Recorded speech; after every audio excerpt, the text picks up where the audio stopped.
Oke, Happy Kids Lovers, di segmen sebelumnya kita sudah bertemu dengan ahli genetika. Dan bagaimana penjelasan transgender menurut psikolog? Perlukah hal ini kita cegah sejak dini? Berikut informasi lengkapnya. Dari sisi psikologis tentang transgender itu apa sih? Ya, transgender itu memang masalah-masalah yang lama sebenarnya.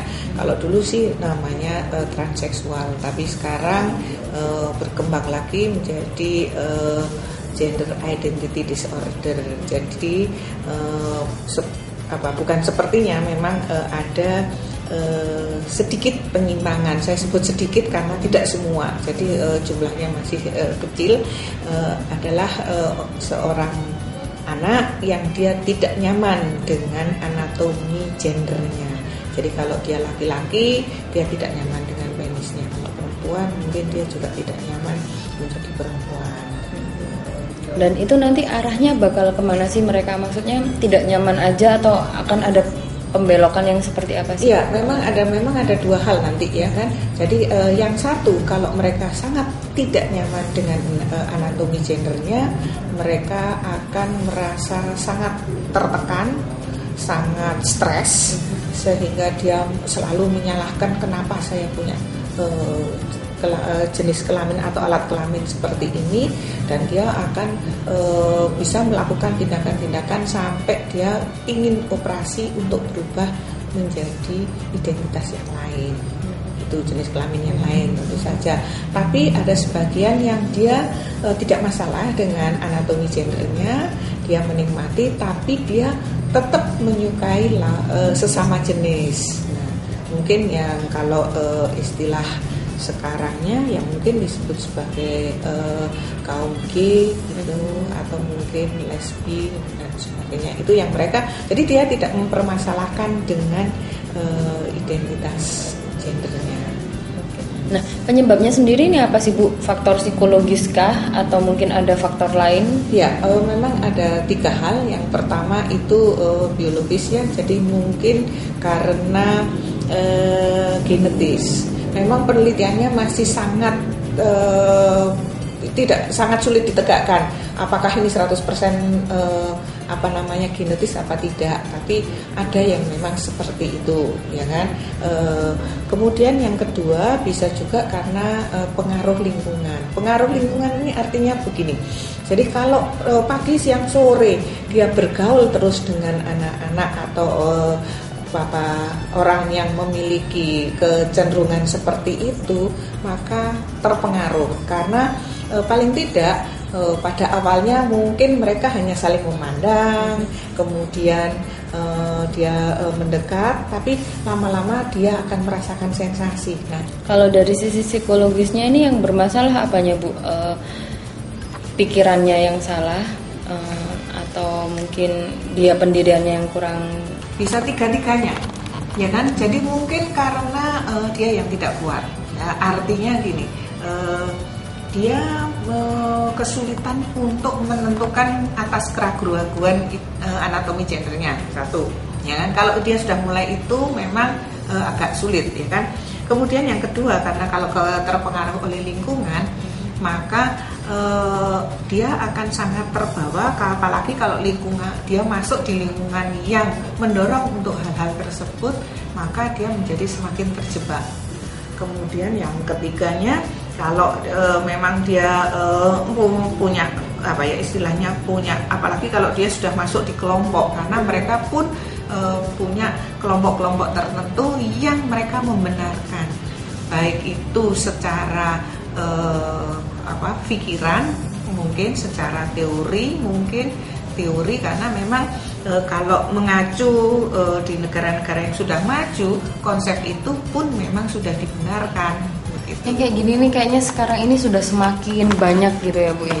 Kita lihat kalau dulu mungkin beberapa tahun silam itu hal-hal seperti itu masih sangat sembunyi-sembunyi. Ya. Mereka masih malu, masih sembunyi-sembunyi. Nah, menurut Bu Wulan sendiri sekarang ini perkembangannya seperti apa sih Bu, dan kenapa mereka semakin berani untuk menunjukkan bahwa aku memang seperti ini? Ya, yang pertama mungkin karena ada organisasinya ya yang melakukan pembenaran pada hal tersebut. Kemudian sehingga mereka berani untuk menunjukkan diri, inilah saya dengan kelompok dan dengan identitas seperti ini, sehingga dia merasa sangat yakin. Karena biasanya yang membackup itu macam-macam, punya latar belakang ya, dari segi pendidikan, dari segi pengalaman, dan segi pengetahuan mereka, sehingga mereka diyakini itu benar.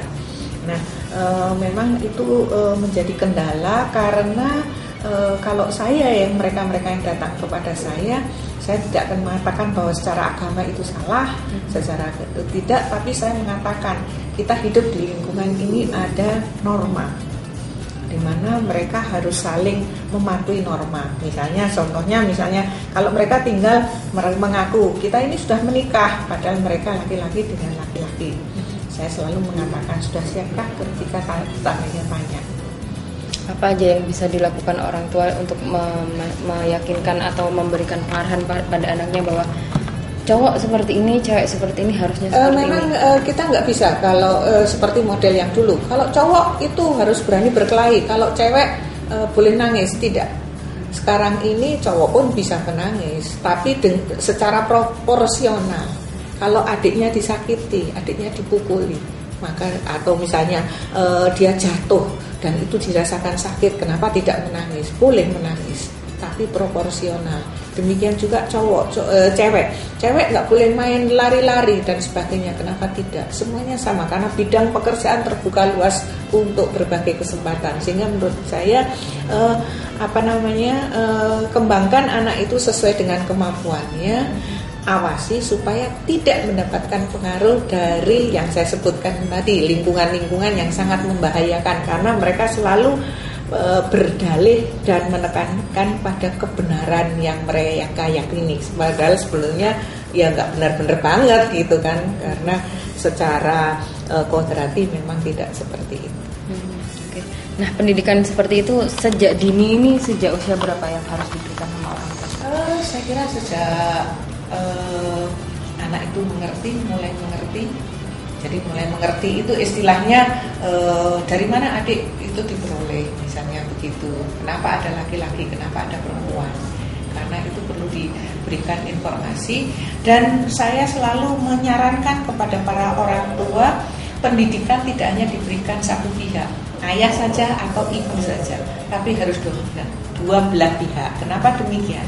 Karena ketika disebut aja remaja, memasuki masa remaja, dia istilahnya disebut sebagai akil balik atau seperti itu, maka pengalaman dan sensasi-sensasi emosional dan baik fisik maupun psikologis itu dialami oleh masing-masing ayah dan ibu, sehingga kita nggak bisa menjelaskan, misalnya contohnya haid misalnya. Haid itu apa saja yang terjadi pada wanita. Kalau saya tanya, ayah bisa cerita apa tentang haid? Ya, saya nggak bisa cerita apa. Nah, itu harus diceritakan oleh ibu. Demikian juga misalnya kalau laki-laki, anak laki-laki ketika dia memasuki masa remaja, kemudian dia sudah mengalami akil balik, kemudian dia disebut sebagai mimpi basah. Ibu bisa cerita tentang mimpi basah? Nggak bisa. Jadi yang harus cerita mimpi basah adalah ayah. Sehingga kita tidak bisa memisah bahwa pendidikan hanya ibu saja atau ayah saja, tidak, tapi dua belah pihak harus melakukan.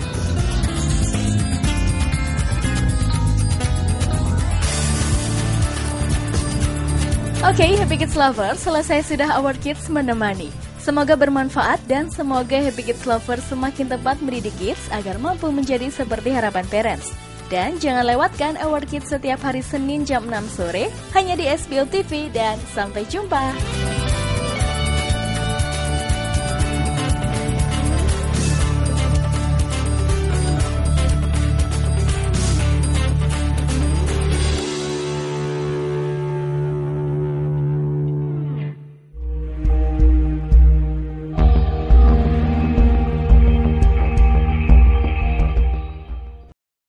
Acara ini dipersembahkan oleh